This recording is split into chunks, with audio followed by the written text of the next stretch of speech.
السلام علیکم ورحمۃ اللہ وبرکاتہ۔ بسم اللہ الرحمن الرحیم۔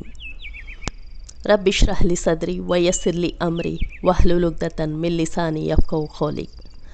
اللہم صلی علی محمد وعلی آل محمد کما صلیت علی ابراہیم وعلی آل ابراہیم انک حمید مجید۔ اللہم بارک علی محمد وعلی آل محمد کما بارکت علی ابراہیم وعلی آل ابراہیم انک حمید مجید۔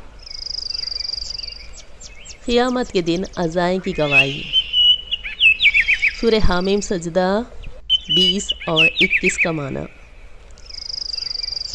قیامت کے دن جب گناہ گار لوگ اپنے جرم اور گناہ کا زبان سے انکار کریں گے تو اللہ تعالیٰ ان کے عزائیں کو بولنے کی طاقت دیں گے، چنانچہ ان کے کان، آنکھ اور جسم کی کھالیں جرم کا اقرار کرتے ہوئے ان کے خلاف گواہی دیں گی، تو وہ حیران و پریشان ہو کر اپنے عزائیں سے کہیں گے کہ تم نے ہمارے خلاف کیوں گواہی دی، حالانکہ ہم تمہارے ہی بچاؤ کی خاطر لڑ جھگڑ رہے تھے۔